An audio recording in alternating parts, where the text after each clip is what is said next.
Today is March 22nd, 2023. It's the 36th episode of the Sports Daily College Basketball Podcast, 26th episode of Season 2. Today we're recapping some of the coaching carousel stuff and then obviously the first weekend of the NCAA tournament. I'm your host, Sean Vowells, and today I'm joined by both of my co-hosts across the channel, Joe Meade from the Big Ten Report and Mike Koomar from our regular podcast. So guys, a crazy weekend in the NCAA tournament. Obviously, Joe and I talked after the round of 64. We focused on Big Ten stuff, but we're going to go long-term first a little bit. A bunch of coaching news, one of the bigger years in coaching changes, I think, with a couple of really good names moving around. We're going to start with the man who became the first ever coach to leave a Big East team and go to another one. That's Ed Cooley going from Providence to Georgetown. I was a little bit shocked, but Mike, we'll throw it to you first. Thoughts on Cooley to Georgetown and what that means for the Big East? Yeah, so for me, it's kind of a shock, Sean, because of what Ed Cooley built at Providence. He built a powerhouse, built a job where he had security. He was able to kind of create his own culture and make Providence his own program. Because Providence had not been that good for years when he showed up.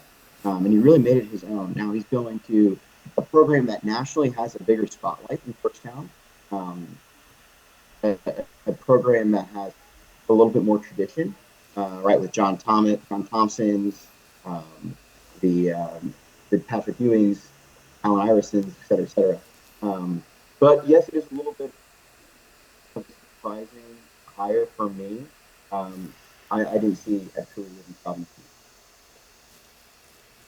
Yeah, Joe, anything to add there on Cooley, and then we'll swing it back to you for our next one. Yeah, no, I'm going to go back to 2019 when John Beilein left Michigan, because Ed Cooley, before Juwan Howard's name was even emerged, was a prime candidate for Warren Manuel, the Michigan AD, from his time in Connecticut. And the impression was Cooley was one of a kind at Providence. You talk to anyone who goes there, and if you even watch his press conference today, he wants to be involved in the community. He wants to meet the students. He wants to kind of be the face of the school. You know, basketball reporters around the country say there's only one Ed Cooley, and he's one of a kind. And if you've watched any of his press conferences and features, you see why. So the fact he left Providence was really shocking. I thought he flirted with it a few times, certainly in 2019, which is what got him his predominantly a lifetime extension at Providence. But I thought if you don't leave for Michigan, it's going to be really hard to leave for another job. But I guess going off what Mike said, the preeminence of John Thompson and, you know, him being a Providence guy too, John Thompson, I guess Cooley really saw himself there. But, you know, I really thought it was going to be a scenario where, you know, the shy kid who's about to ask the pretty girl out and he just gets stage fright and doesn't do it. I really thought that's what was going to happen. So that was probably the most surprising development of the cycle. We're going to get into some very soon. But, yeah, Sean, just still cannot believe he did it. Yeah, it's not surprising at all, really, that Georgetown went after him. I mean, he was probably one of the. I don't know if they called anybody else, to be honest. I mean, maybe Micah, who ended up going somewhere else. But you know, I watched his press conference too. It doesn't seem like he's going to tolerate losing for very long, so I would expect that thing to be turned around pretty quickly. They just needed a little more momentum in the program. I mean, they do play off campus. It's tough to get there for the students.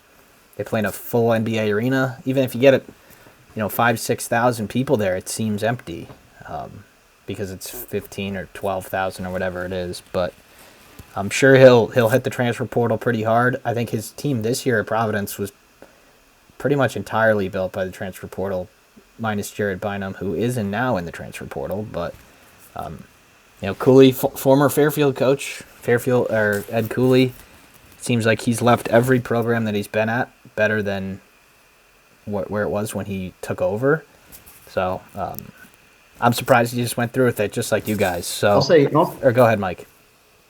I'll say one more thing, though, and that's that Ed Cooley may have seen the cap of Providence, right? At the end of the day, Ed Cooley was never going to make Providence a Final Four team, a championship contending team. That was never happening. You need a program that has the resources, the tradition, being the visibility of playing in a big city like Georgetown. And Georgetown has all of that. So they have the capabilities to be a national championship team. And kind of what Joe was referring to earlier, Georgetown is a basketball strictly school. So I think with those three factors right there, it had to have been a huge plus for Ed Cooley to go there because he probably wants to win a championship. He doesn't have a lot of years of coaching left. Yeah, and he said that, he loved Providence and that he would take an opportunity like this to get him away. And, he's there for 12 years. He said that was a long time, and he was the guy in Providence. And I'm sure every place he went to eat food, people are asking him for pictures and stuff. Washington, D.C. is just going to be another guy. I mean, there's hundreds of celebrities that live, politicians and all that live in D.C. He'll be able to go out to eat and probably not get stopped or at least recognized. But, yeah. So the next one we'll go over here, probably one of the more obvious ones that has maybe ever happened. But, Joe, we'll go to you first. Slick Rick is back in the Big East. Pitino, after 3 years at Iona and 2 regular season championships, 2 NCAA tournament appearances, is going down the road to Queens to be the next coach of St. John's. Another Big East coach here. We'll talk about the trajectory of the conference later, but Big East is in the news for a couple of really good coaches, and the rest of the teams are still alive in the NCAA tournament. So your thoughts on Rick going down to Queens? I think there are 2 ways you could look at this, and they're both in a ginormous way. The first is, I think someone said this is the biggest hire in New York City basketball since the early 90s when Pat Riley was hired, and I think that's about right. The second thing is, going back to college basketball coaching hires, I can't remember the last time there was this, I'm not going to say controversial, but this big a hire for a program in terms of monument, because when UNC and Duke came open, it was pretty unceremonious. It was just, a succession plan. Maybe '08 Calipari, Kentucky. That's what I could think of. Mike, Sean, could you even compare it to anything recently? Yeah, '08 Calipari is a great comparison, I think. Yeah, St. John's, kind of like Georgetown. Recently they haven't been so great, but that's a big job, though. And a proven winner. One of the best X's and O's guys in the game going to Queens. But, Joe, you can finish that up if you want. Yeah, no, and I'm certainly we'll probably do this on a future podcast after the season. But in my opinion, easily a top 5 coach actively in college basketball. Says he wants to build around Soriano, the center, who averaged a double-double. Sean and I talked about before this recording how the Iona guards probably go there. We're not going to get to that until pen's put on paper, but Rick is not going to play around. He's 70 years old, 6-year contract. Who knows how long he coaches that. But, for him, this is the first time I've seen Rick. He looks really good for 70. Going to be 71 when he coaches his first game. And ever since the NCAA, I don't want to say cleared, but told him, all right, Rick kind of outsmarted them, and so whatever went on. Whether he did something or not is beyond me. But regardless, you just see a weight off his shoulder. He really enjoys coaching. And I think the Big East is going to be in the national spotlight. And, I'm going to say it right now. I think the Big East eventually is going to run through New York very soon in the next 2 to 3 years. Yeah, Mike, anything to add on Pitino?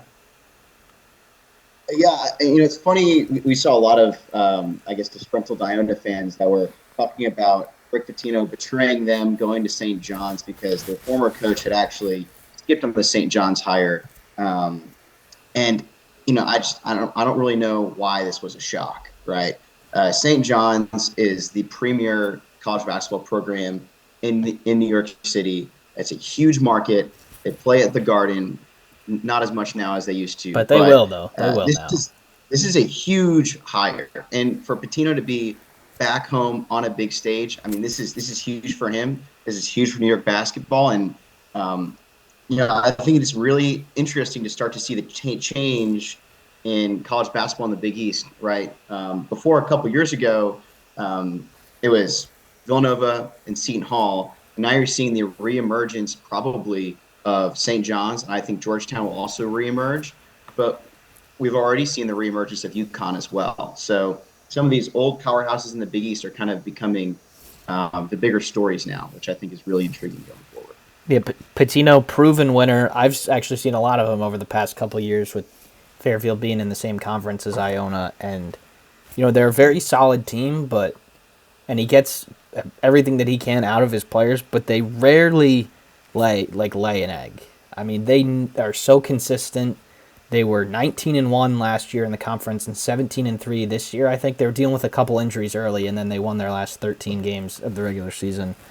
But he gets everybody. Everybody knows their role on his teams, and I don't know about Cooley. It might take him a couple years to turn things around, but I fully expect the Red Storm to be in the NCAA tournament next year, especially if I'm sure he'll get more players, but if you just, and I'm sure a couple players will leave. Pinzone's already in the portal. I don't think he really had a role this year, but they have Clayton. Yeah, and I'm sure Curbelo goes too, but I think like Pitino in his press conference, they sort of addressed that. He's like, I'm sure there'll be a couple players that will go. I need players to be kind of my type of players.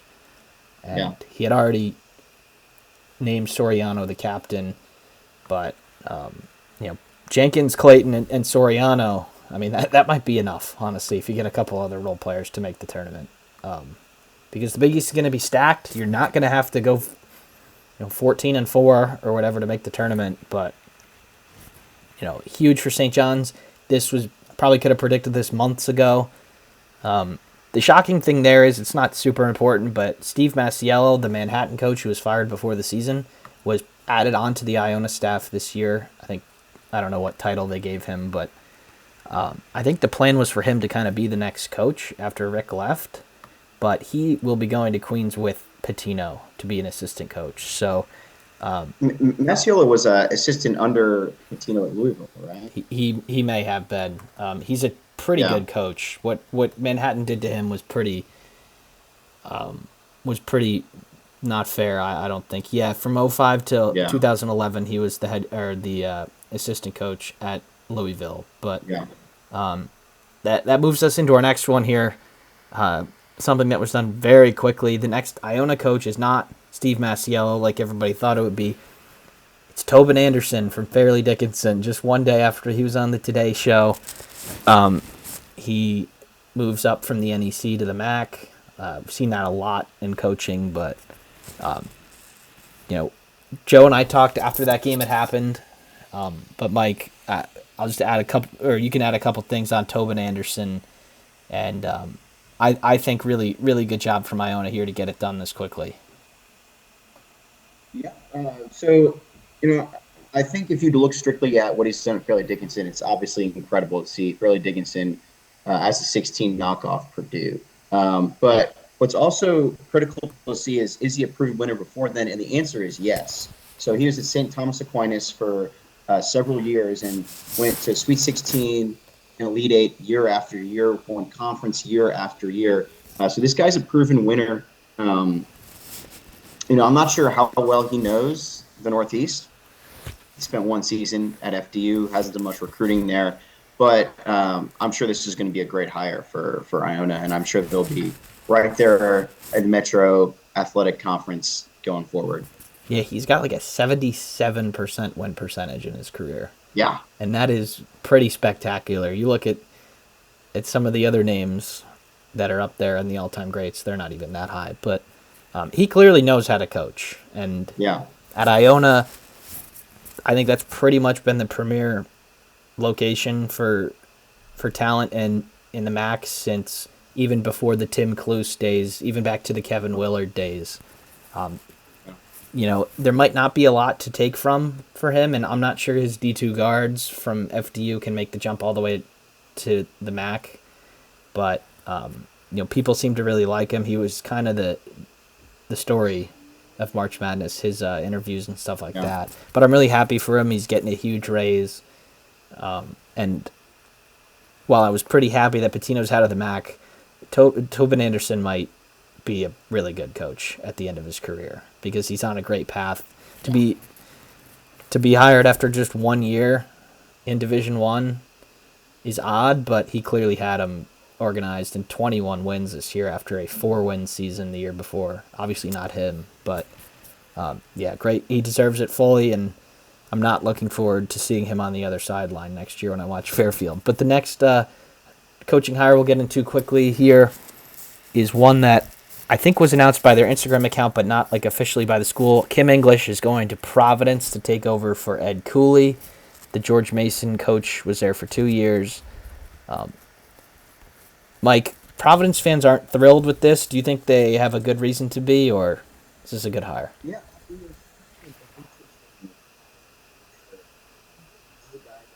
Played in the NBA, professional basketball player.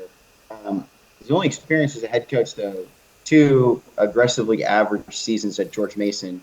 Last year, they finished 20-13 overall, 5th in the Atlantic 10. So Atlantic 10, not a bad conference, but this is a huge, huge jump for Kim English.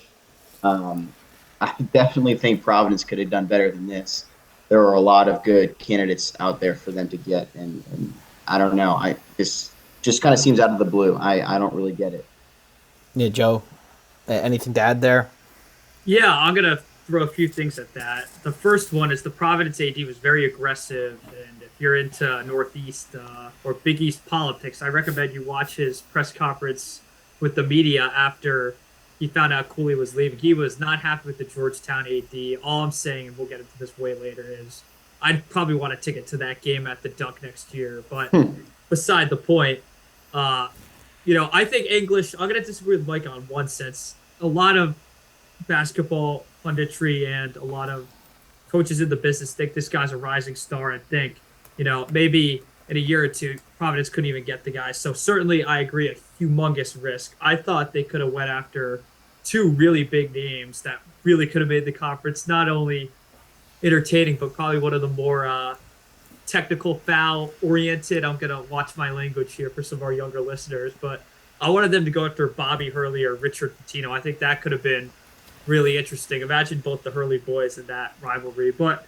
we're not going to talk in terms of what if. So, certainly taking a risk. This is either, I'll say this about the AD at Providence, this will either make his career or it will get him fired the next 3 to 4 years. Yeah. We shall see. But, they took the risk. So now they better buckle up because you never know how it's going to go.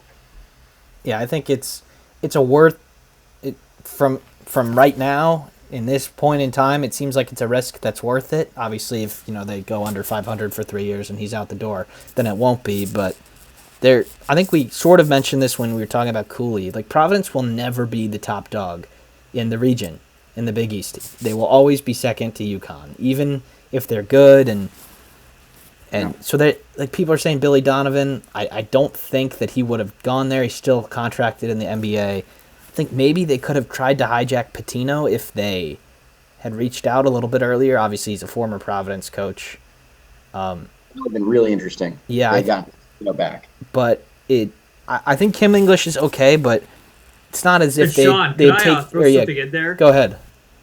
Yeah, I forgot to mention this. Sorry to cut you off, but that might show if you're really into coaching politics. I think the theory is Rick Barnes got Kim English in the door because English, as Mike said, has a very average resume as a coach. I think Rick pushed him in, and I'm more shocked that Billy Donovan didn't advocate for. That is an interesting idea. Rick Barnes, former Providence head coach for several years, and then Kim English was an assistant under him. I had not thought of that. That is a very intriguing thought. Yeah, that's why I'm really shocked. I thought Richard Pitino could have hijacked this job, the younger Pitino, because Billy Donovan is this influential figure at Providence as anyone, and he coached under Billy for 3 years at Florida. So, that's an interesting kind of Game of Thrones thing. That's a way, way, way bigger picture than we're getting into, which is Kim English. Sorry to cut you off, Sean, but something for our listeners to think about. It is. I mean, these things are connected, and sometimes they might be not true, but other times they definitely are. And the thing that I think they probably could have settled for English a little further down the road, but it doesn't really seem like they took any swings at some of the bigger names. Like, Cooley was definitely leaving, 2 days ago, maybe. So I think, if you had swung at 5 big names and missed on all of them, then maybe you could have been like, all right, we'll get this guy. He's a risk, but... It looks like they may have taken a swing at Bobby Hurley. Maybe. There was talks earlier that Bobby Hurley was their target, and then just a few moments later, he signed an extension at Arizona State. But to be honest, I think Arizona State's probably a better program to be at than Providence right now because Bobby Hurley can build his own program there.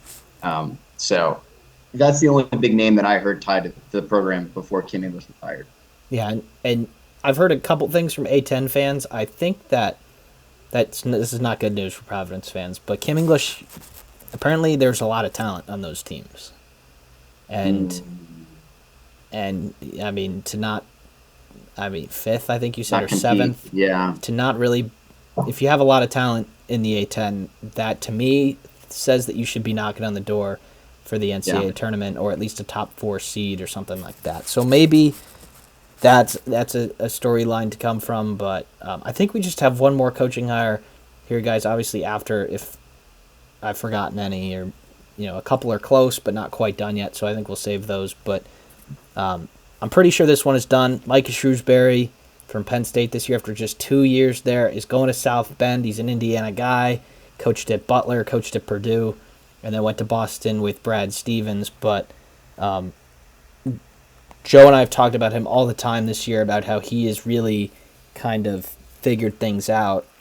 I picked him as my preseason second team all-conference coach. I don't think he really got there, but with his team's performance in the Big Ten tournament and the NCAA tournament, this is a great hire for Notre Dame, in my opinion, and I'm a little bit shocked that he took it, to be honest. But Joe, you can lead us off. Joe can lead us off for this one. Yeah, Sean.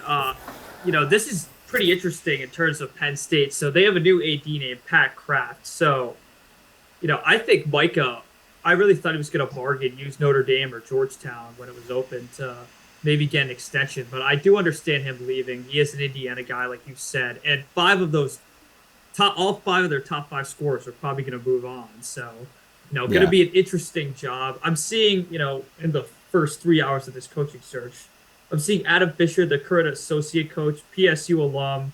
He is a candidate for the Temple job, but I guess the draw with him is you keep all those younger freshmen there. We're also seeing Mike Rhodes, the VCU coach, thrown in there too. So certainly a very early search. But Pat Kraft, former BCAD, this is kind of his first real big search. They haven't had to hire a football coach yet. They haven't had to hire, hockey or wrestling, other big sports at Penn State. So, I really don't have a blueprint for what he's going to do here. Penn State basketball, I don't think it's a good look that Micah. Maybe you can consider a minor upgrade to Notre Dame, but, I think it's an intriguing job, but certainly going to be a rebuild after 5 of those top 5 scorers are leaving. Mike, what do you think? So I would disagree, and I would say that Notre Dame is definitely a step up. You look at the tradition, the winning tradition that Mike Brey had under Notre Dame in the Big East, and then transferring to the ACC. A few down years before he resigned was fired. But I think another critical point to bring up about Penn State. Penn State has a history of coaches leaving for programs. Shrewsbury, I think, is getting a step up, but they have had plenty of coaches that have left for steps down. One example was Ed DeChills, who led them to the NCAA tournament, led them to an NIT championship. He left Penn State to go coach at the Naval Academy. Right? That is a huge step down for Ed DeChills, pretty much, solidifying where he's going to stay for the rest of his career at coaching. Yeah, he's still there. Yeah, he's still there. He's, kind of chilling, getting, 2nd through 5th in the Patriot League every year. But I think that goes to show that there's something that Penn State does not take basketball that seriously. It's just not a priority for them. It's football and nothing else. So I think that is something that probably was considered by Shrewsbury, and Notre Dame has winning tradition in basketball. So, and one other thing that Notre Dame, I think, really shows is their commitment to their coaches. Mike Brey was there for 20 years, I think. So having a long-term commitment to a coach is definitely attractive to somebody who's trying to plant the roots in a program, and I think that's what he's trying to do as an Indiana guy. Yeah, I think this is a safe move from the Shrewsbury team. He was on a great trajectory at Penn State after year 2, and you think, he gets another tournament bid next year with Penn State, he can probably get any job that's open. Yeah. But also, like Joe said, it's going to have to be a different team next year. So it's a risk. If he doesn't do well next year at Penn State, then he's not getting any job even laterally probably. But Yeah. yeah, he's going back to the AC, or I guess not back, but going back to Indiana, going to the ACC. It's easier to win there early, I think. You don't.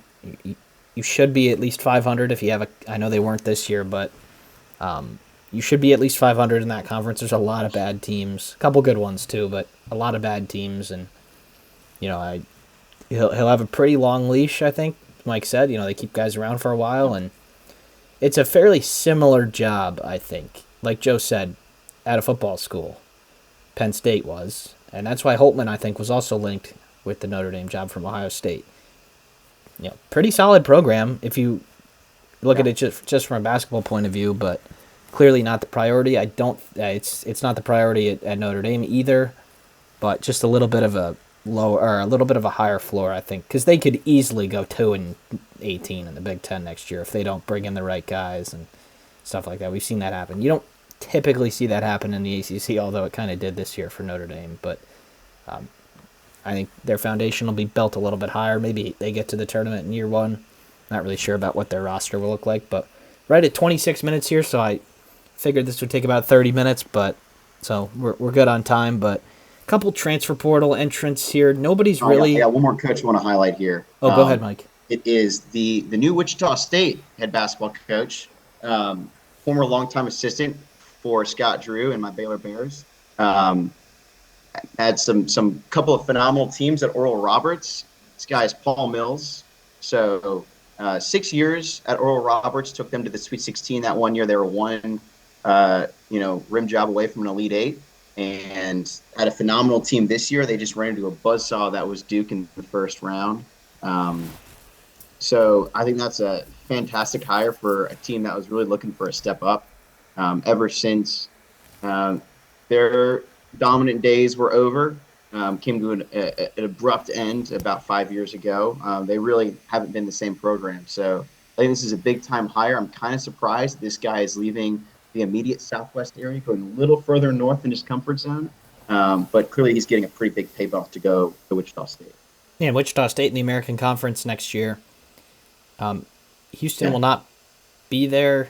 Are they going to the Big 12 after this year or after Big next 12 year? next year. So next year. So they are not going That'll to be, yeah. So if you think Memphis and maybe, there's a path to an NCAA tournament bid, maybe not in year one for Paul Mills, but pretty, because I think the American after Houston leaves will probably be more like the Atlantic 10. Maybe like the A-10. Yeah. I mean, 2-3 teams typically, maybe, a bad year they have one, a good year maybe 4, but definitely one of the higher ends of the mid-major tiers, even with Houston, but they'll be gone. So I think there's a path to success there for Paul Mills, and Max Asmus is leaving, so chances are your team wasn't going to be as good next year in Tulsa, Oklahoma. But I think that's it for coaching. There's a couple that are close to being done. Or Grant McCasland is going to be the next Texas Tech head coach probably, but they're waiting until the Mean Green get eliminated from the NIT or win it. So we'll go into transfer portal stuff here.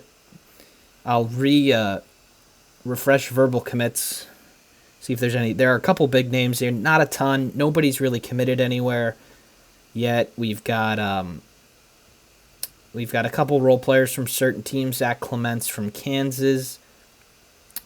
We've got Aaron Eulis from Iowa. Kerr Kriisa from Arizona, definitely the biggest name so far. He, on his day, is a terrific player, but I think he was dealing with a shoulder injury down the stretch. Puff Johnson from North Carolina. A lot of big names will be in for him. You got Nelly Jr. Joseph from Iona. Walter Clayton. Walter Clayton, also from Iona. Dennis Jenkins, not yet, but might be from Iona. What was that, Mike? Reese Dixon Waters. They're 4-star guys. Scrolling down here, I'm not sure. Graham Ike from Wyoming. Saw him in the NCAA tournament last year. A couple other solid players, but there are a ton of 1,000. I think it's over 1,000 now. So a lot of people moving places. But I think it's time to go into the tournament action, guys. So we talked round of 64. We'll talk round of 32 now and maybe some overarching themes from the weekend. We'll start in the South region, which is where we started last time. That top quad there with Alabama. Michael, we'll give this one to you. Alabama with relative ease kind of getting through to the Sweet 16 as we kind of expected. Yeah, they had, brief problems with Maryland at the start of the game. I think Maryland opened up the game on a 9-2 run. But after that, it was all Alabama that they kind of rolled through. And I think they're going to have a pretty easy time in the Sweet 16 as well. I don't see San Diego State giving them that hard of a time. So Alabama right now, they look good. They're one of the 2 number 1 seeds left, and they're definitely one of the favorites to win the championship. Joe, anything you want to add on Maryland? I thought they provided a decent account for themselves. Obviously, they beat West Virginia. We didn't think that was happening, but just kind of ran out of gas, I thought, to deal with Alabama's athletes. Yeah, just one thing on Maryland is that, unlike Alabama, they have a freezing point. I think once they fall behind 10 points, this really is in regards to anyone in major Division I college basketball, they don't come back because that's just not who they are. I think they had to keep that game within, even 3-5. And once it was to 10, Alabama just kind of took over, and it clearly got worse from there. But, a good year for Maryland. Nothing much more to say. We could, cover that when we recap each team's season in the Big Ten. But, yeah, Sean. Yeah, I think you offer that to Maryland and Maryland fans at the beginning of the year. Round of 32, I think you say, absolutely. Thank you. But we'll go down to that next pod there. San Diego State beating Charleston and Furman pretty easily. Obviously, we talked about the Furman upset over Virginia. I was pretty impressed with San Diego State here. Obviously, they had a pretty easy path out of 12 and 13 seed, but they took care of Furman just 2 days after they beat Virginia. So I was pretty impressed with San Diego State here. Do either of you guys think that San Diego State has a chance against Bama? I guess we'll go to Mike first. It can be short, the answer, if you want. Yeah, I don't think so. I will say San Diego State definitely exceeded my expectations. They beat the brakes off of Furman, especially Furman got off to a really good start in that game. But I think the firepower of Alabama just could be too much for the Aztecs. Yeah, I think you're right. I mean, might be Joe's theory. Maybe they play well for a half and are up by a couple at halftime or down by a couple, but can't see them hanging with Bama for 40 minutes. Let's go back we're still in the South region here. Mike, we'll let you take this pod. Creighton beating North Carolina State. Like we said, I was pretty impressed with them. Baylor having not many troubles with the Gauchos, but kind of getting, I wouldn't say blown out, but not competing maybe is a better way. We talked about this before we recorded. I think this was kind of expected. Obviously, maybe not the margin of victory, but just kind of how the game went. Yeah, Creighton really dominated the Bears. It was only a 9-point victory in the end, but Baylor never really had a chance. I think they got it within 5 at 1 point in the second half. But Creighton just got so many wide open shots, and that's been the problem with the Baylor Bears all year, is that they were the least efficient defense in the Big 12. They were the most efficient offense, but when you've got injuries to 2 of your top players in Keontae George and Langston Love, really tough to perform well. And the Bears, the one thing that they can keep them in a game when they're getting outplayed is their shooting, and they did not shoot well. And part of that was kudos to Creighton for playing really good defense. So Creighton was dominant. Will they be able to be that dominant against Princeton? I don't think so, because Princeton's got a really good defense, and we saw that both against Missouri and Arizona. We'll get to that in a little bit, but Creighton looked good in their first couple games. Really took care of business both times. Yeah, I think Baylor is just a tough matchup for Creighton. And we talk about, the way that you go on a run is you got to get a little bit lucky with a couple matchups. If you get the best team available every step of the way, you might get picked off and lose. And I'm not saying that you can't do it, but there's a better chance, like a 1 seed that lost. We said we thought they were probably going to win it all before the tournament. But looking at their bracket, they kind of had a murderer's row to go through. But we'll wait until we get to Kansas there. Last pod here, Mike said it earlier, Princeton beating Arizona, like Joe and I said. They did not shoot it well in that game. They just had a less bad day than Arizona, but they put it on Missouri. I was really, really surprised by this one. I did not see this coming. I thought it would be the other way, actually. I thought Missouri had a pretty decent matchup for Tosan there on Princeton, but they totally got blown out. Yeah, I mean, I go back to the Princeton defense, and it was a pillow fight against Arizona. But in Arizona, they allowed 4 points in the last 8 minutes of the game. Totally shut them down. Arizona did not get quality shots coming down the stretch, and it was the same thing with Missouri. The pressure at the perimeter caused a lot of turnovers, and Missouri just coughing the ball up left and right in that game. Princeton's defense looks really good right now. We'll see if they can create that defensive intensity against Creighton, team that obviously shoots the ball really well. So I think that's a really intriguing matchup in the Sweet 16. Going to be one of the better Sweet 16 games. Yep, Princeton holding Arizona, a team very efficient on offense, into the 50s, and Missouri just at 63. So, I don't have their KenPom numbers before these games because I'm sure they probably shot up a lot. Yeah, they're all the way up to 96th defensively, and assuming, those two games right there, obviously small sample size, but they had it figured out there. And they're going to need it again against Creighton. We'll get into our predictions later, but we'll go to the Midwest region now. Houston, top pod. They get through Auburn in a kind of de facto away game there. They were against it, down by 10 at halftime or at some point.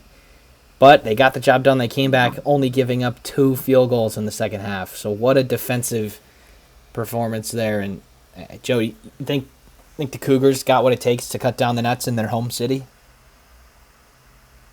I think they do. I think that was can't speak. That was as adverse as a round of 32 game as it gets. You're playing an Auburn team, which I know maybe they're not the greatest at scoring. They have a lot of talent. Bruce Pearl is a coach in March who's had a lot of success, especially of late. And to play to a de facto away crowd as the 1 seed, I think is ridiculous, as I've said a million times, so I'm going to keep saying it. But, the fact they got through it, and, a lot of the nation's starting to quit on them, not to advertise betting, but a lot of the books were not high on Houston once they fell behind. So, big credit to them. I think that's what's going to separate this Houston team from most is they've dug themselves out of a hole, and I think that it really unites them together. So I think they do have what it takes is my short answer. Yeah, they did give up. They fouled virtually every possession in the second half, so it was kind of hard to score a bucket. But they still won the second half 50-23. And Auburn was 19 of 36 from the free throw line for the game. I know they lost by 17, but this was very much a game for most of the day. We'll move. Or we're in the Midwest here. We'll move down. Or go ahead, Mike. Go ahead. And I think this is a case we've seen for the last 2 national championship teams. Teams kind of need a reset right before the season. I'll take a look. 2 years ago at Baylor, they lost. There were only 2 games that they lost the entire season. We're at the very end of the year. One of them was in the Big 12 semifinals of the tournament. Kansas last year, they won the national championship. They lost 2 of their last 4 games going into the Big 12 tournament. So Houston, they lost in the game of the American Conference. Sometimes that loss is something that a team needs to reset going into the tournament. And I really seem to focus them because that Auburn win, that second half was very good. Yeah, this isn't college football. You don't have to win every game, and there's plenty of games to get it right. Sometimes you need to lose to start paying attention to the coach again and start doing the easy stuff right. But we'll go down to the next pod here. I'll take this one because it involves my Indiana Hoosiers. Both the favorites win the first game. Miami gets very lucky, I think, against Drake. They played very poorly, but they bounced back in a pretty impressive performance. Mike and I have been high on the Hurricanes all year, and I think this game was a lot closer than the score. Miami took the first punch. Indiana came right back, had a lead in the second half, and then stopped doing the things that got them the lead, and Miami, Isaiah Wong closed the door pretty emphatically. But, Mike, I just think this Miami team, I don't think their success over the past 2 years is lucky by any means. I think they're just a team that's kind of built to win in March. And we just talked about how good Houston is and how good their performance was. I think this is a Miami team that had an incredible chance to pull off the other. So, this weekend, I'm very high on the Hurricanes. I'm loving them. This athletic guard duo that they have, and Nigel Pack and Isaiah Long, is going to create problems for you. We're going to figure that later. I love the Hurricanes. They've continued to prove us right since the beginning of the season. Yeah, they out-rebounded Indiana by 17 in this game, and I think that might be a little bit of a fluke, to be honest. They're very small, but I think it'll be tough for them against Houston. I mean, it'll be tough against Houston for every team, but they have the speed that might be able to get around the Houston strength, I guess. And, Indiana this year, Joe, has been very bad on short rest, and it seemed like they kind of just expected to do the same thing as they did against Kent State. Obviously, a round of 32, obviously from a fan's perspective, a round of 32 appearance is better than last year. The program's, I think, definitely going in the right direction, but I don't think it's crazy that we should have expected more of this Indiana team this year because they had the first or second best player in the country and a couple other really good players on their team. So do you think it's fair for Indiana to have expected more this year? Absolutely. It's completely fair to be disappointed if you're an Indiana fan. I think there was a lot of talent on the team. I think, and we've attacked this a million times, I think Indiana had yet to play their best game ever since the game at Purdue. They just did not find that again. And, I'm not going to go on too big a rant here, but I think it's also an indictment on the Big Ten. I know we disagreed on that last week, but I think Miami just played with swag. They just seemed confident the whole game, even when Indiana had that little comeback in the second half. I just never thought Indiana had control of the game. And, is it a stylistic thing that only Indiana is guilty of the conference? Absolutely not. But, Indiana, let's just face it, they're the blue blood of the Big Ten. So their fans have the highest expectations, and they want Mike Woodson, that whole program, to figure it out. And in Bloomington, Sean, you don't have as much time as you really think. So, yeah, I mean, Woodson, two tournaments in his first 2 years after 5 years of no tournaments. That's still good. But the roster is going to look a lot different next year. They've already been in contact with a ton of transfers. They have, I think, 4 spots to open if Hood-Schifino and Trace leave, which they're expected to. You got Thompson graduating, Kopp graduating, and then a couple others are expected to go into the portal. So I think there's a chance Indiana kind of leaves right where they left off. If you look at this year as a whole, I think it was a big success. Beating Purdue twice, double bye in the Big Ten, 4 seed in the NCAA tournament. That hasn't happened very often in Bloomington. Maybe 3 or 4 times over the last 20 years. But Mike, anything to add here on our end of the year recap for Indiana? Because we kind of covered Miami. A general question about Big Ten to my fellow Big Ten guys here.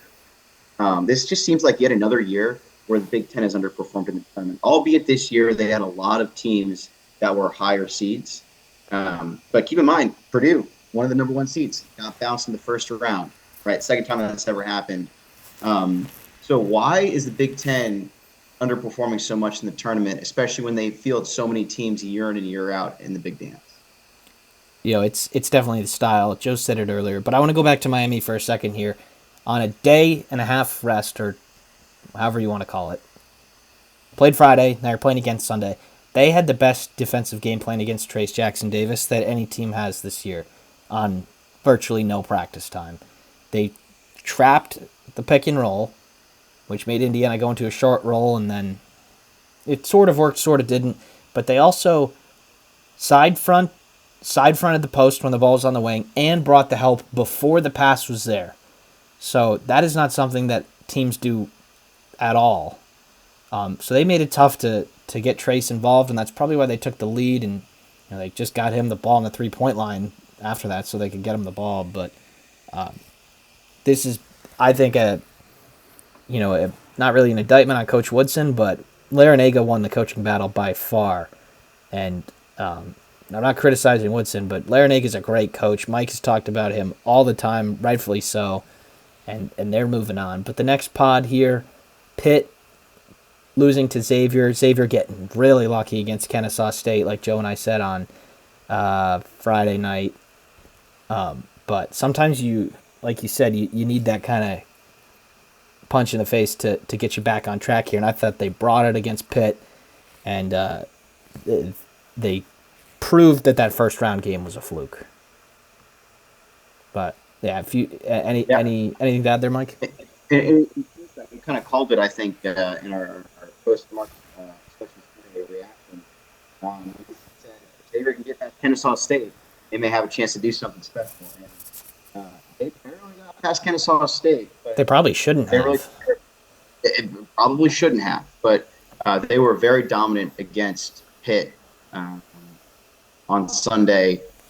And that brings us up to a great matchup between them and the Texas Longhorns. So I don't love their chances in the Sweet 16, but Xavier is starting to, look uphill for them. They're looking good. Yeah, and the other pod here, Joe, I'll let you take this one. We talked about booty ball, beating the crap out of Texas A&M. I thought they played pretty hard against Texas. They were right there, but Texas making just a couple too many shots down the stretch. And Dylan Disu, really the first one from that I can remember that's really taken advantage of Penn State's lack of size. But I thought it was a good effort by Penn State. They just ran into a team that's playing pretty well. Yeah, I thought Penn State played a really good game. I thought their game plan was terrific. They're right there at the end. Yeah, right there at the end against a team that most of the country would agree that they're not better than. And, I think what it came down to, Sean, wasn't just their lack of size, it was their lack of defense the whole year. I never thought they were impressive defensively. We've seen games, especially their last home game or one of their last home games against Rutgers, where they let a really bad offensive team beat them because they could not play defense effectively. Obviously, the chapter's closed on the Shrewsbury era at Penn State and on the Penn State season, but I think if you're going to write the story of the game, the one thing I can attribute to is just for all their great offenses, they didn't hit enough shots this time, and that's something we said they had to do throughout the entire game, and they did for most of it. But, the lack of defense at the end is what ended up costing them their first Sweet 16, and I don't even want to look it up. I know it's more than our lifetime, so. Yeah, Penn State does play a very slow pace, so their strict points per game given up isn't that bad, but they just don't play a lot of possessions. They're barely in the top 100 in defensive efficiency. I think they probably had it going defensively, through the Big Ten tournament and stuff, and you can find it, but they just didn't make enough shots for me. Andrew Funk, after making everything 8 for 10, Joe talked about in the first round. I'm not sure what he was, but let me look quickly here. I think it was poor.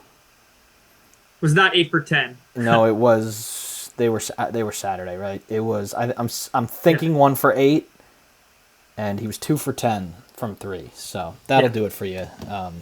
Even if he just has a couple more. I mean, they had a chance. I think they're winning with 4 or 5 minutes left, and Texas just kind of had the last run. But Mike, with a couple of these teams out, is it crazy to think Texas has got a shot at the national title? I think they're playing well enough that they just might. No, I think Texas absolutely does. I think you look at the Midwest region and you see 3 teams that have a legit chance to make a run to the Final Four. Houston, obviously, we talk about Miami, and certainly Texas. I think Texas is the most talented team of these 4 in the Midwest region that are remaining.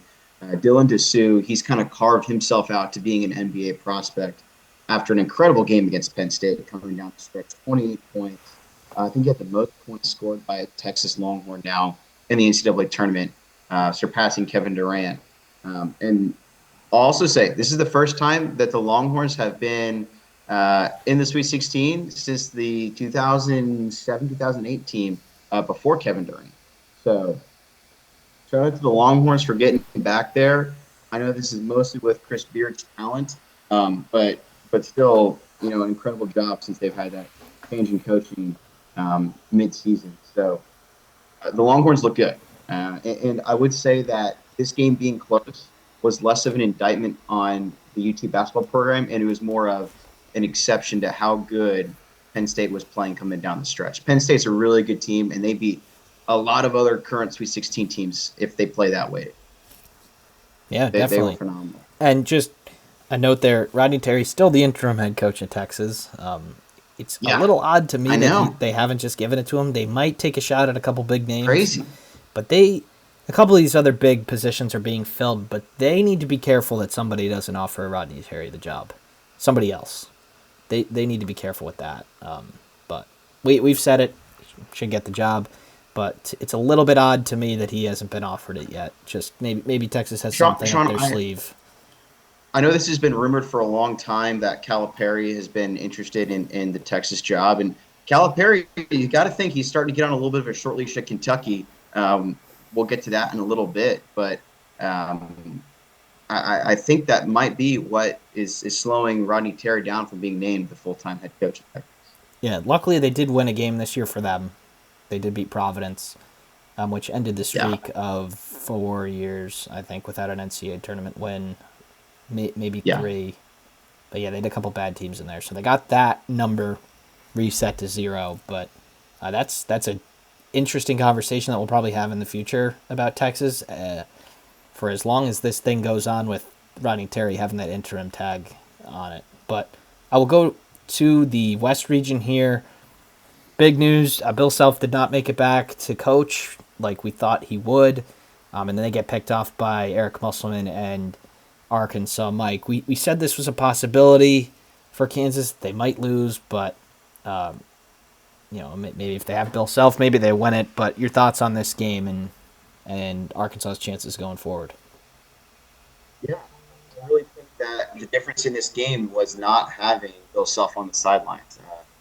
Norm Roberts, credit to him for stepping in for Bill Self, but he really got out-coached by Eric Musselman, and I think Kansas was definitely the better team. And I think if Bill Self was on the sidelines, Kansas wins this game, and I think they win it pretty comfortably.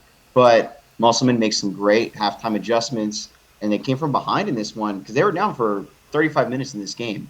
And really had a great win against UT. I think Arkansas is a really good team.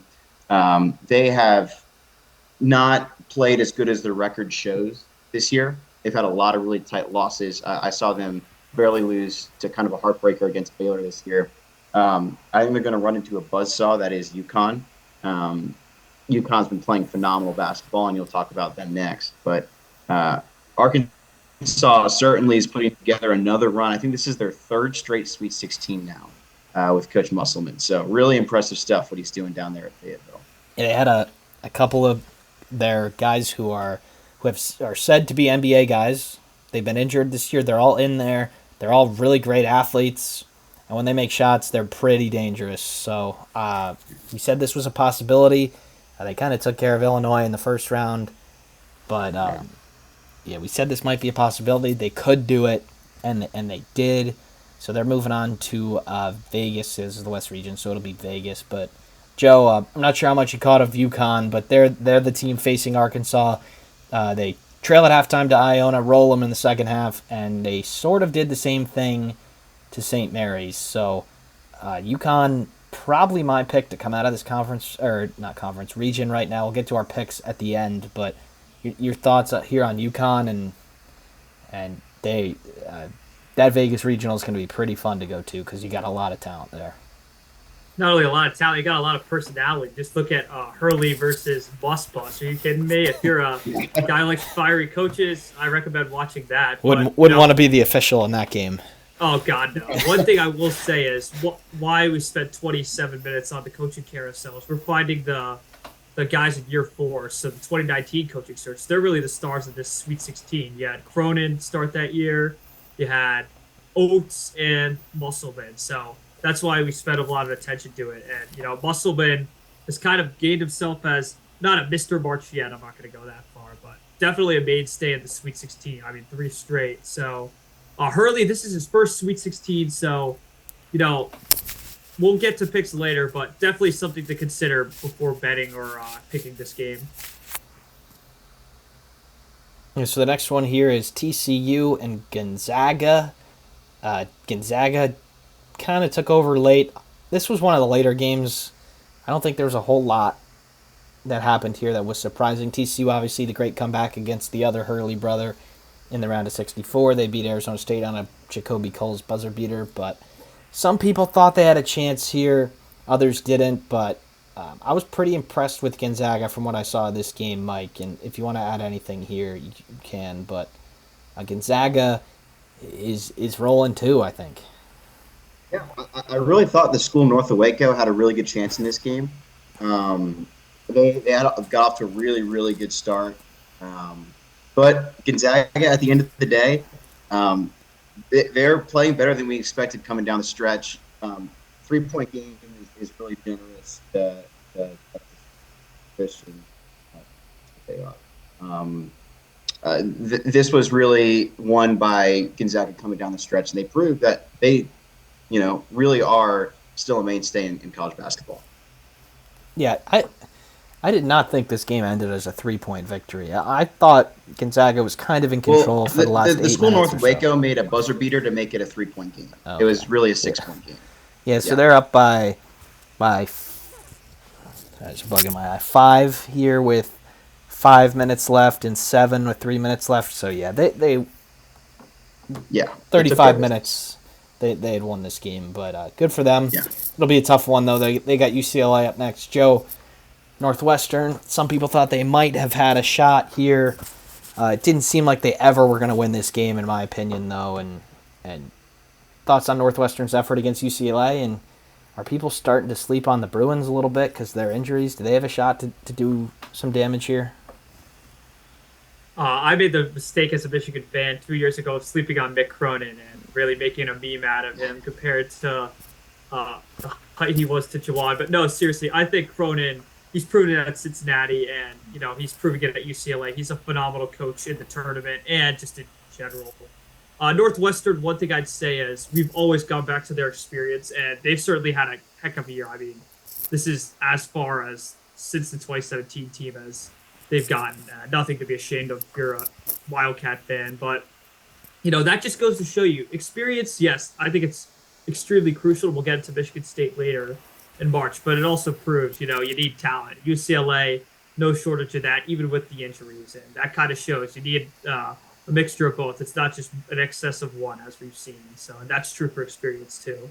But yeah, we said we probably need 40 out of Bowie and Audige to have a chance here, and they only had 34. So, 5 of 13, 6 of 17. That's a lot of field goal attempts for just 30 points for those guys who could do it. Obviously, Nicholson, pretty good game, 7 of 7 from the field. But for me, I just didn't think they ever were in a position to win.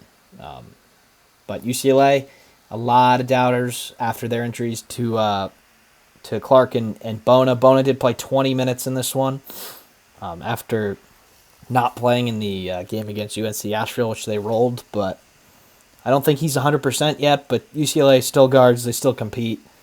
I think people may have been reading into that Bona injury just a little bit too much. All right, so the last region here, the East region, which lost its 1 seed on the first day of the season. Mike, we didn't get your thoughts on FDU's upset at Purdue on Friday, so we'll give you the floor here to tell us about your thoughts about that one. Right. Summarized one sentence. That's really all I have to say about that. Fairleigh Dickinson matched up really well, but Painter got outcoached. Purdue got out hustled and really seemed like they came down the stretch. FDU in the second round game, I got a text on my phone from a buddy that said it looks like they're just playing basketball in the backyard. FDU was loose against Purdue, and it was just really surprising to see that. I don't need to say that again, but pretty pathetic loss by a team that was thought by many talent-wise had a great chance to win the championship. Yeah, well, Joe and I will spend probably an entire episode on Purdue in the offseason. We might do a whole episode on each of the teams and where we think their programs are and stuff like that. But we spent a whole deal of time on Friday, so I won't add much here, but I said it then, 5 of 26 from behind the arc. They felt the pressure, and it Yeah. clearly showed, air ball and wide open threes and stuff like that. But FDU, pretty good effort against FAU in the round of 32. They were winning in the second half, but unfortunately, I think they just ran out of gas a little bit. So FAU is going to the the Sweet 16. FAU dunking at the air, trying a windmill dunk at the end. I don't think it went Yeah, down, not cool, but man. That's ridiculous. very disrespectful in my opinion. You guys want to add anything on that, or they got it covered? That's a great way to get everyone in the nation Tennessee is one of the most hated schools in the nation. Great way to get everyone who was going to cheer for you in the first place to cheer for Tennessee. So great job. Yeah, I don't know if there's been a more hated Cinderella now than Florida Atlantic, and this is a team that has never had success in college basketball ever. And shoot, I'm rooting for the Vols now. I don't want to see Florida Atlantic go any farther because of that. So, yeah, I don't know. That was just really, really, really poor optics for FAU. Hey, we've been talking about FAU most of the year. They are 33-3 this year. They were in a great position to be a really likable team, but they get the buzzer beater against Memphis, and they do that. And I'm going to have a really tough time rooting for a team in this game because I don't like the Tennessee football team either. We'll throw the bracket back up there for a second.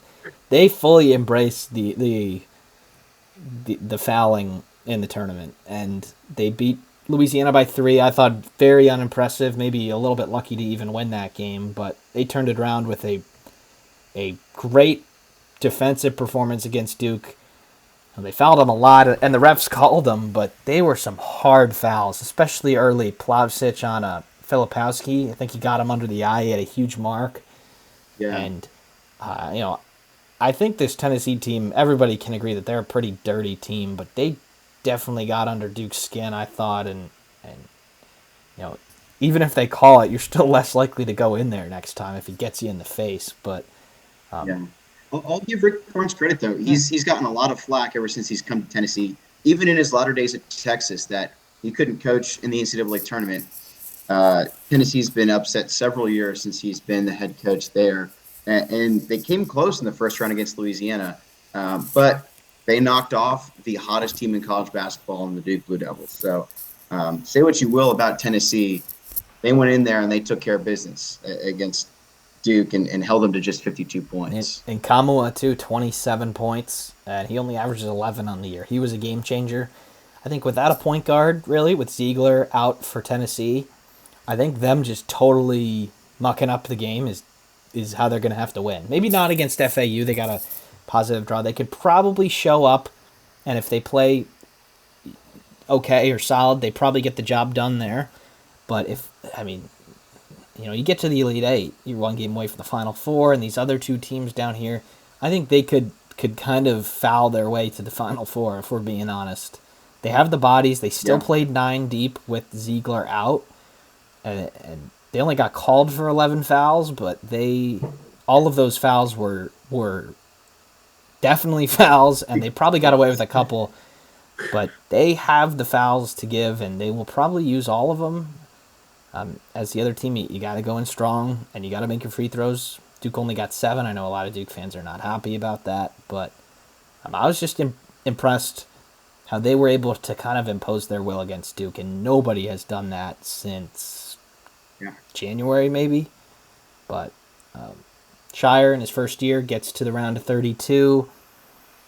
I would say still an overall better season than Hubert had last year with North Carolina. I know they made the national championship, but they were a bad team for a lot of that year. So, North Carolina fans will probably give it to Duke all they can because they haven't got much else right now. But I do think they got back for 5th year. They did, which is big. I think he's a good player and he needs to asked for the ball more. But Duke, I still think this isn't not a phenomenal start for John Shire, but you had some talented players. And round of 32, obviously, is probably the minimum from here out for Duke.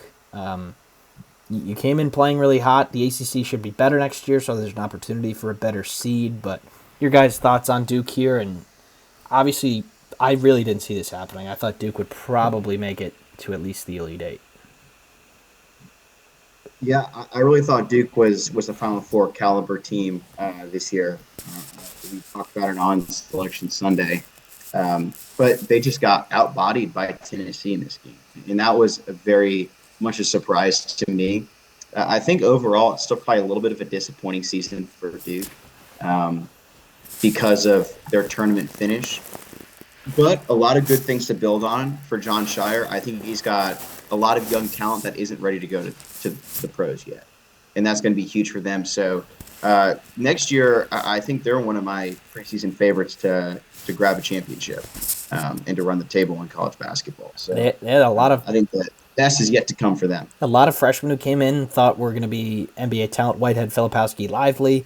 Filipowski was the lowest rated of those three, and he had the best season, but people starting to think Yeah, he's not quite ready. So there's a chance that a lot of these guys come back, and they have a great recruiting class for next year too. So I definitely think you're going in the right direction for Duke. It was always going to be tough first year without K, but Joe, anything to add here on Duke? And is this Nothing too much. It's Duke. The expectation's always high, but the talent's there, and you can say this about probably 90% of teams this offseason, but it's going to depend on what the roster turnover looks like, who goes, who stays. They add transfers, but knowing Duke, I'm going to trust them that they're right back in the title conversation next year, like Mike said.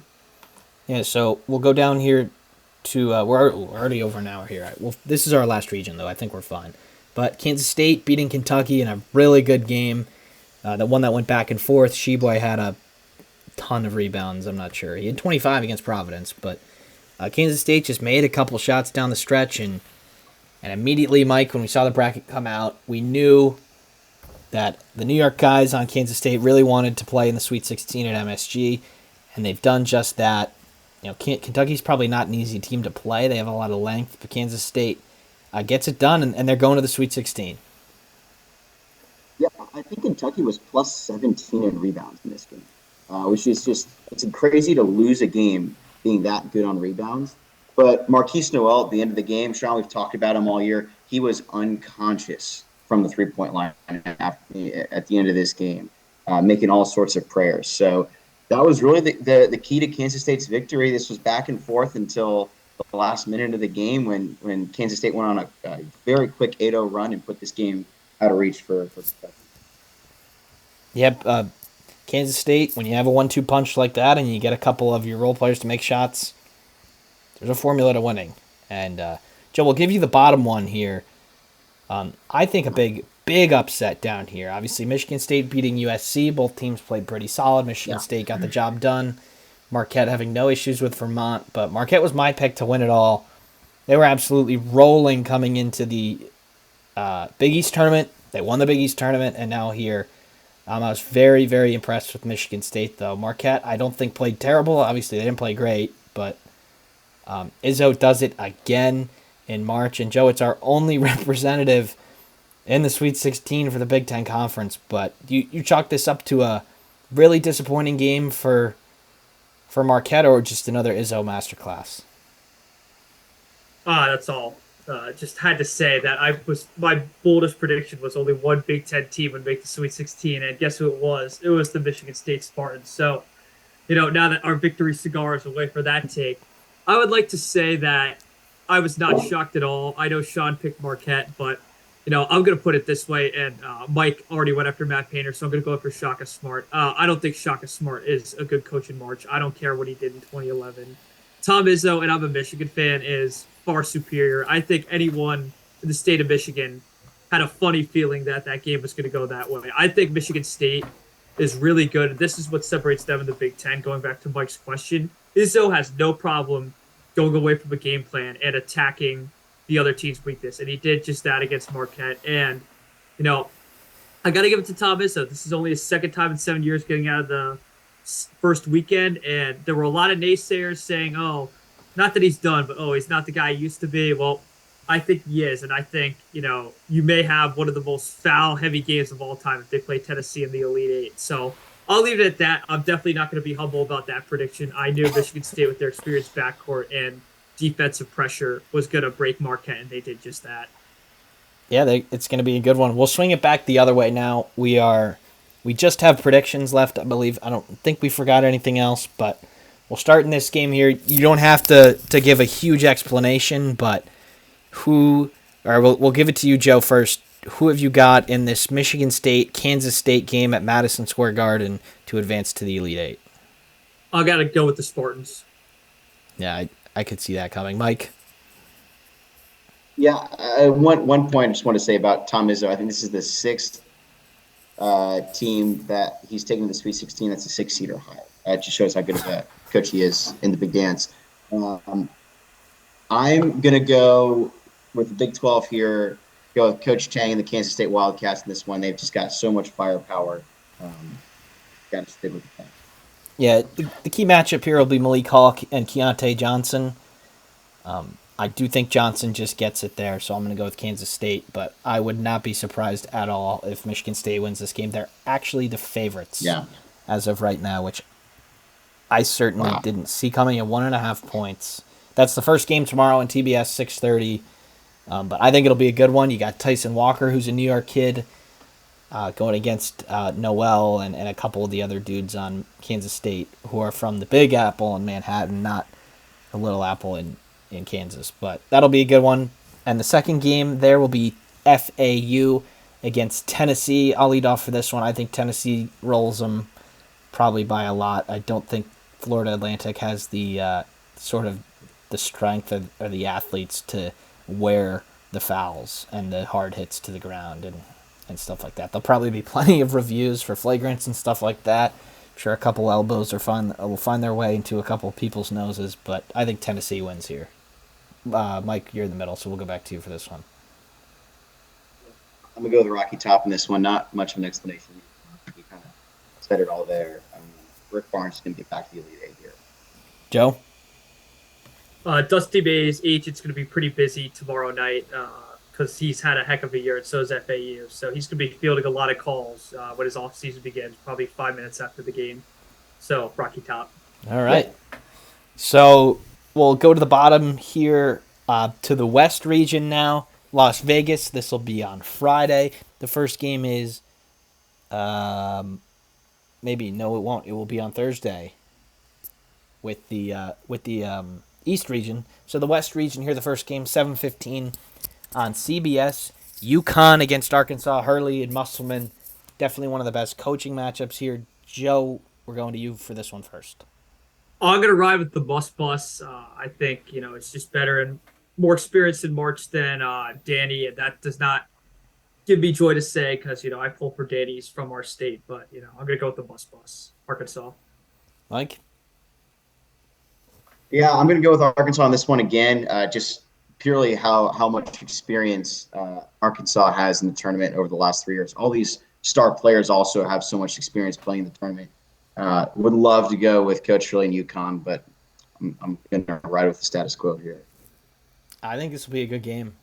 UConn has sort of just bullied the teams that they played so far.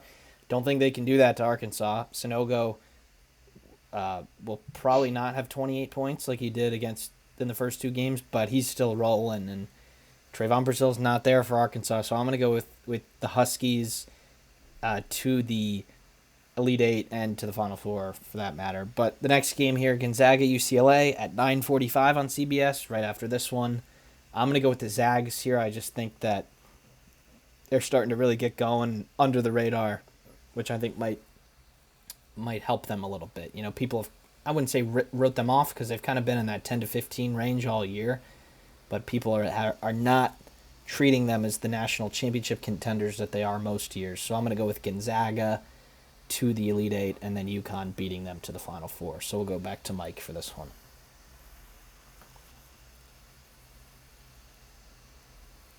Yeah, I love the Zags in this one as well. Drew Timme is showing that he is as seasoned of a player in March Madness as we've seen in the last 20 years. So love the Bulldogs in this one. I think they're going to roll over UCLA and then have a really good matchup against the Hogs in the Elite Eight. Joe? I'm going to go against you too. I'm going to pick UCLA. I'm not going to pick against Mick Cronin. I really think he's going to figure something out. I think their style of play is going to really frustrate Gonzaga and they get revenge for that Final Four loss 2 years ago. Yeah, that is the rematch of the Final Four game a couple years ago Yeah, where that's Jalen true. Suggs, I believe, hit the Yeah, half-court shot to win. Should Yeah, have been so Michigan, but don't worry about it. yeah. UCLA should not have been in the tournament that year. I still stand by that. But They shouldn't have. You're right. it's until this year with Nevada, the team that shouldn't have made it, that does make it, always wins that first four game or another game in some circumstances. But Yeah. Nevada Go back got to up. VCU in 2011. They didn't deserve to be in the tournament. They got the Final Four. Yeah, Same thing. it until this year it always worked out against it. But this year Nevada did get smoked in the first four, so I was happy with that. But we'll go to the Midwest region here. Yeah. We'll snake it back to Joe for this one. Houston, Miami on Friday. This is 7:15 on CBS. Do the Canes have a chance, Joe, or are Houston going to move on? They definitely have a chance, but I'm gonna roll with Houston. I just think they've been consistent a lot of the year. I like Mike's explanation toward the beginning of the episode. Really sold me on Houston. I think it'll be a close game, but I'm gonna pick Houston by a slim margin. Mike? Sean, I've been riding with the U all year, and I'm sticking with them. Miami's going to the Elite Eight. Yep, that's good. Good for you to keep it going. I mean, we were right at the beginning of the year, putting them second, and I believe you might have had them first in the ACC. While the coaches poll had them fifth, guess what? We were right. Yeah. They were tied for first. But I don't think that they win this. Sasser looked pretty good on Sunday, and Shed I know is dealing with an injury too. But them getting the extra day to Friday is big. I think another day to prep for Miami. Yeah. But if anybody can slow them down, it's the Cougars. So I'm going to say Houston's going to get to the Elite Eight, one step closer to a Final Four in their home city. The other game, which is after 9:45 tomorrow, CBS, Xavier in Texas. I just think the Longhorns not really win this game by a lot, but I think it's one that they're probably in control of most of the way. Maybe a couple Xavier runs make it close, but I got the Longhorns going to the Elite Eight, and then I have Texas beating Houston to go to the Final Four. So one way or another, I do think a Texas school will make it to the Final Four in Texas, which is good for everyone involved, I think. But Mike, Xavier, Texas, I have an idea where you're going with this one, but let's hear it. Yeah, I'm rolling with the Longhorns in this one. As regretfully as I may say that, Texas just looks like a really good basketball team. They're super well-rounded. Marcus Carr is playing great basketball. Dylan Disu playing the best basketball of his college career, looking like a top NBA prospect right now. So I think Texas is the team to come out of here into the Final Four. But I love the Longhorns in this game. Joe? Or who? I think the shot. Mike first. Who do you have? The Canes or Texas going to the Final Four? I got the Longhorns. I think the magic of the U runs out in the Elite Eight. All right, Joe. All right, I think the Shaw Miller Redemption Tour is going to happen another year. I think he did a great job, but it's coming to an end. I'm going to pick the Longhorns, and then in terms of who's going to the Final Four, I'm going to ride with Houston to play in their hometown city for the Final Four. All right, last region here, Joe, the one that we started with today, the South region. You've got Bama against San Diego State, which is the first game tomorrow, or not tomorrow, Friday, 6:30 CBS. I think you sort of hinted at it earlier, but does Alabama, any chance they go home here? All right, my two boldest takes I've made on this podcast have been that Ohio State basketball is not going to be good this year. It came true. And Michigan State being the last Big Ten team standing. And I'm going to make my third right now. I think San Diego State and Brian Dutcher somehow, some way, take out Alabama. And there's nothing too logical behind it, except I think Brian Dutcher has been in so many tournaments. I think he has one more trick. He's an older coach. I think there's nothing more dangerous than an old dog with almost nothing to lose. So I'm going to pick Brian Dutcher at San Diego State, out-coaching and out-scheming Nate Oates. San Diego State. All right, Mike. Wow. No, Joe, real quick, Mike. Another take that Joe didn't mention that he got right was that Ohio State would win a couple games in the Big Ten tournament, and they did just that. So And they did. yeah, Joe has hit a couple of these shots. I wouldn't say in the dark, but in the dim light here. Let's see if this one happens. I do think it could be a contest, but go ahead, Mike. Yeah, I love the take. I love the confidence. However, I am going to go with the Tide in this one. I don't really want them to win, um, but I'm going to go with the Tide. Yep, me too. Don't think it. Think they keep it close for 30 minutes or so, and then maybe under 8 media timeout, we start to see the Crimson Tide pull away. I think it'll be like an 80-71 score roughly, but really one that was close most of the way. The other game here, two teams that not many people saw here. Creighton, a couple people put them here, but Princeton, the 15 seed, just the fourth 15 seed to make the Sweet 16. Sorry, I had to add them up in my head there. Florida Gulf Coast, Oral Roberts, St. Peter's, Princeton. Third straight year with a 15 seed in the Sweet 16, by the way. Isn't that pretty odd? But Princeton, I think they can cause some trouble for Creighton here. I really do. Tosan Mwoma, or however you pronounce his last name, is a talented player. I don't think Kalkbrenner will cover him. I think it'll probably be Kaluma. But I think it's just a little bit too much reliance on Princeton's shooting here with his ability to protect the rim. So I'm going to go with Creighton, but I think it'll be a really close contest. And I could see Princeton doing it again. I doubted them. I said they would get crushed by Missouri, and they did the opposite. So They did not. and then I got Bama going to the Final Four after beating Creighton in the Elite Eight. But Mike, Yeah, the one player that hasn't looked good for Creighton has been Kalkbrenner. He looked really weak against Baylor. I will say that. He really got bodied by a couple of below mediocre forwards. With that being said, I think this is going to be a really, really good basketball game, and I think it's going to come down to the wire. But I like Creighton in this one. I think that the pure firepower behind the arc for Creighton is going to cause problems for Princeton. Now in the Elite Eight, I really, really, really want to go with the Jays, but I think Alabama's just barely going to edge them out and get to the Final Four. Alabama has the easiest road to the Final Four than any other team, I'd say, in the Sweet 16. definitely. But Joe? I'm going to go with Creighton. Not going to plagiarize the answers you use, so I'm just going to say Creighton. I think Princeton gets figured out in this week, and the Blue Jays go to the Elite Eight where they lose. And you know what? I'm going to take this take all the way to the ground. I'm going to say Brian Dutcher, the Aztecs, stunned the nation, and then are the team's most surprising. Are the nation's most surprising Final Four team. I'm going to go San Diego State to the Final Four. So then my Final Four would be San Diego State, MSU, and Houston, and UCLA.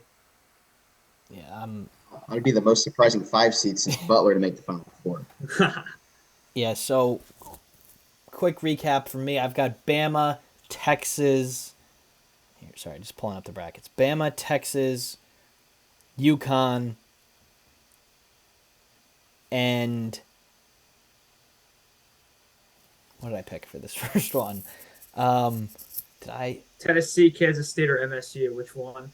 I believe I said Kansas State because I think they. Kansas State. Okay, so Kansas State. So Mike, if you remember your four here, you can recap it, and then I think that's it. Yeah, I'm gonna go with Alabama, Tennessee, Gonzaga, and the Texas Longhorns. So those are our final four picks. Chances are one of us is right, and a couple of us are wrong. But that's all we have for you today here on the Sports Daily College Basketball Podcast. For my co-hosts Joe Meade and Mike Koomar, I'm Sean Vowells. We're not sure when we'll be back next, at the very minimum before the Final Four. But this episode is presented by Sports Daily Media Network. So check out the content on the website and on the Instagram. And thanks for tuning in, and we'll see you next time.